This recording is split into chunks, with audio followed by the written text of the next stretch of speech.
Hey folks, welcome to Wolfpane's Gaming Den. Uh, Today we have bit of a special introduction. I'm starting a new series on my channel where I will be focusing on and talking about games that I feel have either been overlooked in the past or they have been forgotten a little bit. But these are all games that I really like, that I feel if you have an opportunity to pick up a copy yourself, either in a sale or a used copy being sold by somebody else, that they would be, worth sort of like checking out and maybe something that might be of interest to you.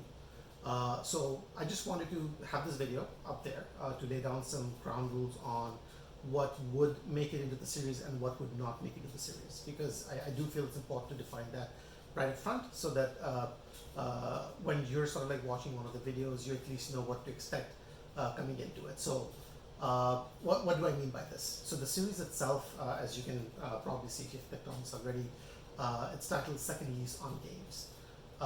Basically, as I said, these are games that have been released a while back. These are games that either I have discovered very recently or I've played them before, and I still play them today. But one way or the other, these are games that I enjoy. But I don't see a lot of people talking about it. I don't see a lot of people playing it. These are games that in a lot of cases are probably not in print runs right now, so you will not be able to find a copy readily at your local friendly game store or on Amazon, or even if you do, it's probably going to be one or two copies left over from their last time they stocked up on it, rather than having a shelf full of it. So keep that in mind. I do want to define some guidelines. Now, these are not hard and fast guidelines, but these are guidelines to basically give a sense on, for me to be disciplined around what should qualify for it and what should not. So let's quickly go through those. The first one that I want to set up is it cannot be a game that got released very recently. And of course, with sort of like today's cult of the new that is ongoing, or that sort of like prevails in a lot of circles, I want to avoid games that have been released in the last couple of years. In fact, I want to take that even a couple of steps further and say, for a game to qualify for the series, they must have been released at least 5 years back. It is important because obviously if something's fairly new, we should allow for sufficient time to pass before we can say the game is, officially has not succeeded as well as it should. Because some of them may have expansions that may come out that add a new breathe new life into it, or so on and so forth. The other criteria that I want to call out is the fact that these must be games that have not been tremendously popular. So in all these cases, I believe that these are going to be good games, but these are not games that have been tremendously popular. These are not household names. These are not games that almost everybody's going to be aware of. If you have a copy yourself, or if you have played it at some point in time, you might know of it, but otherwise chances are a lot of these names might be new to you in that circumstance. So with that, let's maybe have a look at a couple of examples of games that will make the list versus they will not make the list. And I have a couple of examples set out here to help differentiate between the two. So for example, a game that you will not see in the series is Carcassonne. Carcassonne is it's an excellent game. Obviously, everybody knows about it.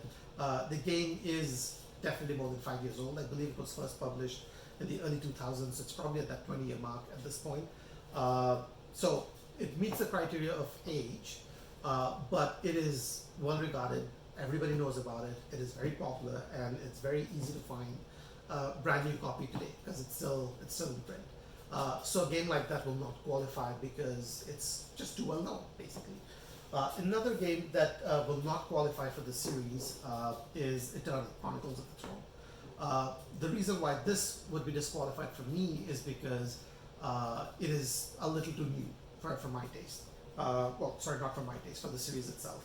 The game itself was published in 2019. I'm looking at the date at the back of the box.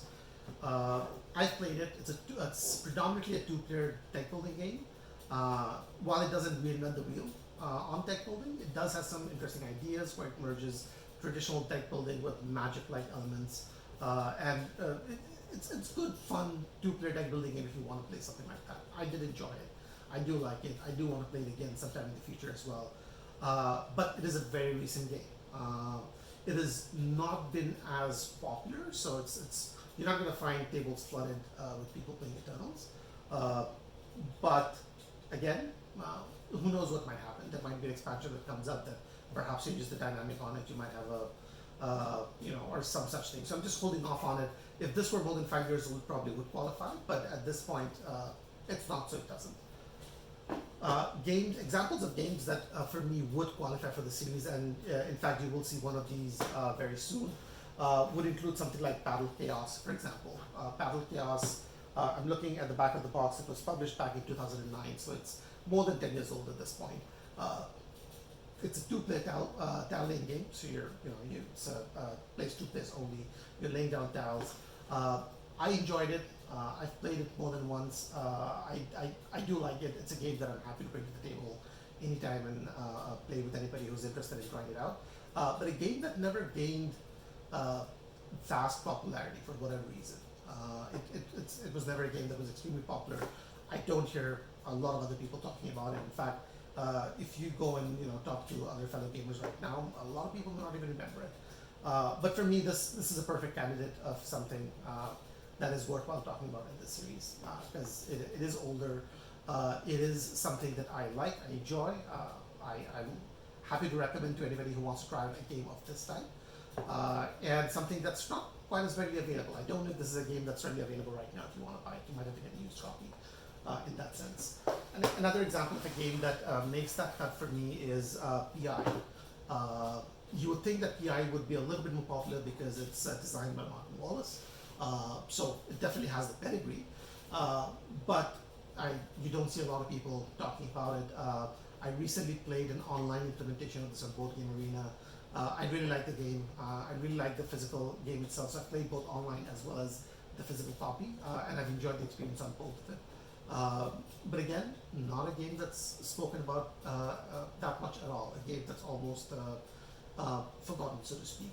Well, maybe not forgotten completely, but definitely not quite as well known at this particular point in time. And again, to ensure that these are not very recent games, this, according to the back of the box, was initially published back in 2012. So it's something that's about 8 years old at this point.